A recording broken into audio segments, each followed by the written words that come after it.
Hello, Mazda fans.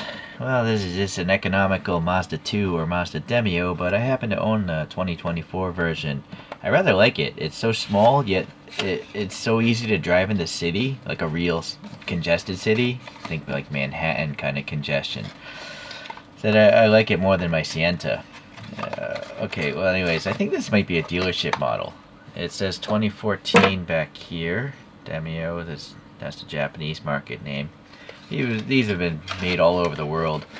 Wikipedia says this is the third generation one, but technically there's a boxy style that came before these more swoopy styles.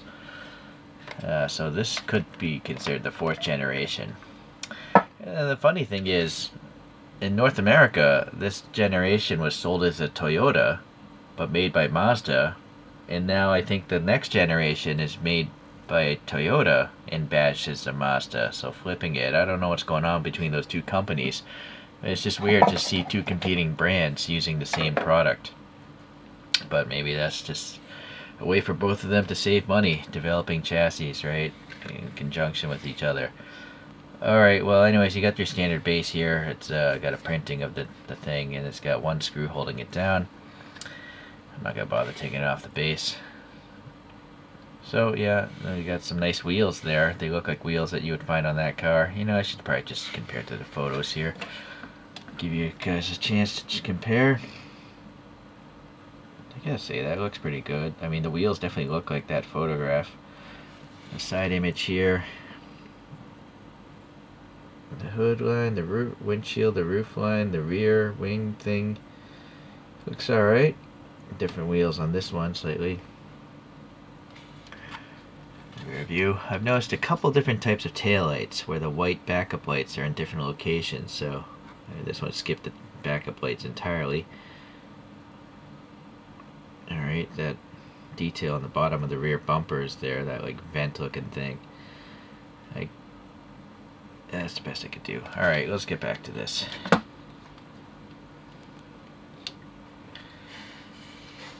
Get this out of the way. Oh, well, I didn't expect brakes in there. So that's a nice nice touch. And there's actually a brake caliper, maybe.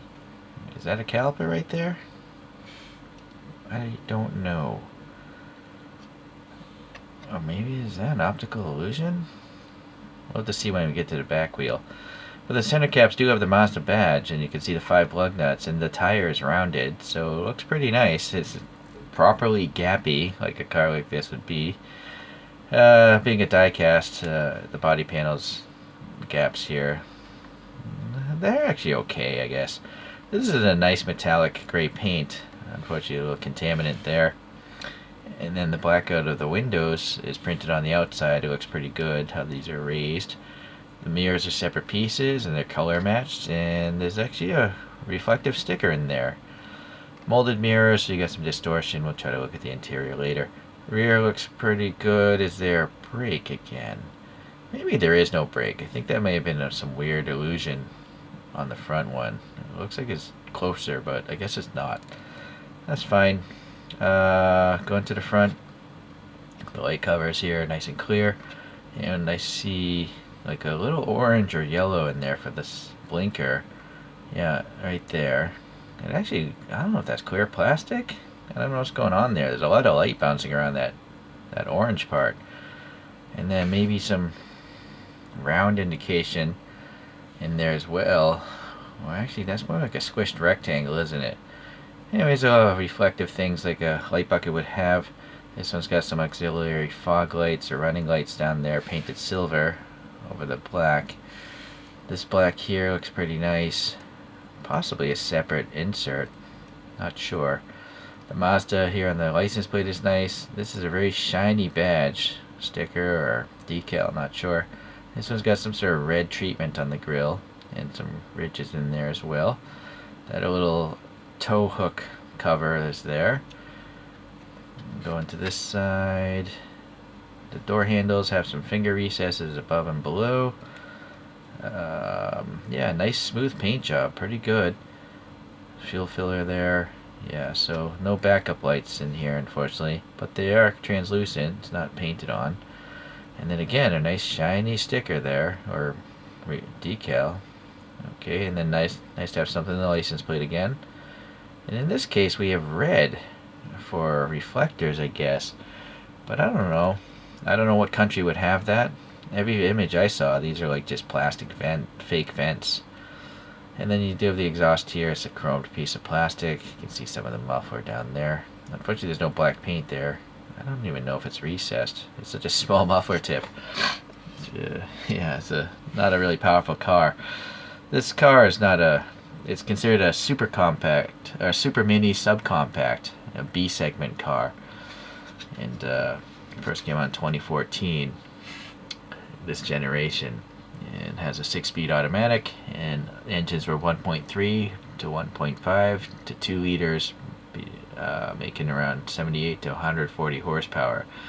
But I think most of them are like 1.5s, making like 90 some odd horsepower, and that's why that exhaust tip is so small. Yeah, rear view wiper. I can't say that it's painted black though. I don't get the impression of that. But this here does have blackout printing on what seems to be the back side, unlike the side windows. The little shark fin thing is not really sticking up enough. I feel like the other ones I've seen with shark fins, the shark fin is taller. And that wing, I guess, is okay. It's not really as angular as it should be, because this is a die-cast, not a resin. It does have these little side triangles, though. Well, okay, all in all, the outside seems alright. There's some rain gutter details there and some hinge bulges there.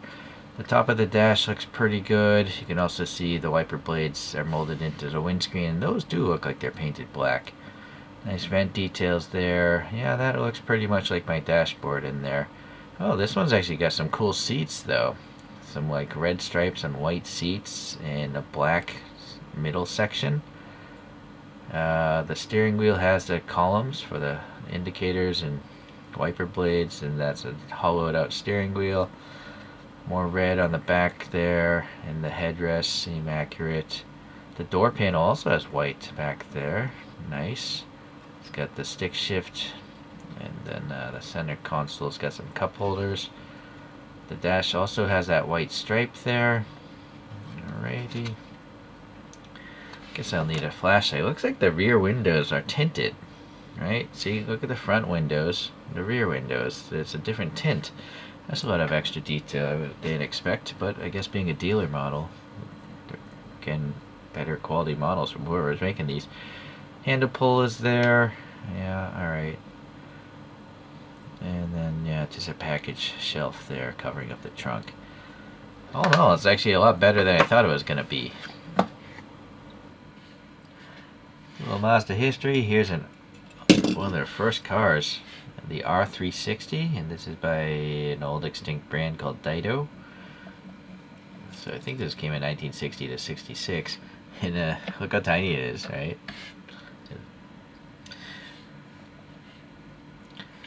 Sadly, this extinct brand called CM's is gone. So this is a Vivio from 1993, and I think this one ran in the Safari Rally. It could have been driven by Colin McRae. I don't know where the driver's name is. There it is, Colin McRae. Yep. Still, small car. I think that may have been a K-Class car, like a 660cc kind of thing. Here's an old Mazda Starlet, is it? No, that's a Toyota Starlet. Yeah, sorry, this is a Toyota Starlet. Just a small compact car. I don't really collect too many compact cars, so maybe the competition from China is what's making Toyota and Mazda work together. This brand is a X-Car Toys of the Aura Black Cat from 2019. So this is an EV car. It's still smaller than this Mazda Demio or Mazda 2. Here's another CM's rally car of a 323.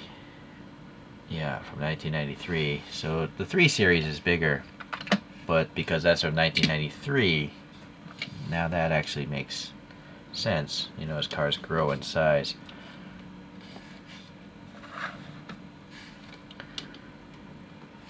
And then here's a crazy Yaris done by Pop Race. Yeah, it doesn't tell you what the car is on the bottom, which is stupid, I think. But it's a GR Yaris with the crazy Rocket Bunny Pandem body kit. I like it. I think it has metal wheels. So, I guess the next Mazda 2 is going to be based on the Yaris, and it's, I think, a hybrid as well. And so, just, I guess, more efficient. I gotta say, the Mazda I actually own in real life, I didn't even know it had a capacitor. It has a capacitor to, charge the electronics while it's coasting and regenerative braking kind of thing. So it was just such a cheap car. I did not expect it to have that technology, but it does. So if you're looking to pick up like a used Mazda 2 in the future of this generation, I actually did review the car, if you want to look it up. I'm not a professional car reviewer, whether that's full size or miniature size, but it might help you out. Okay, well, thanks for checking this out. I know there's a white version, which is what I really wanted, but I don't know when these... I assume this model came out in probably 2014, so it's really hard to find those things, unless you want to pay like $100, which I won't do. Alright, thanks. We'll see you in the next diecast video.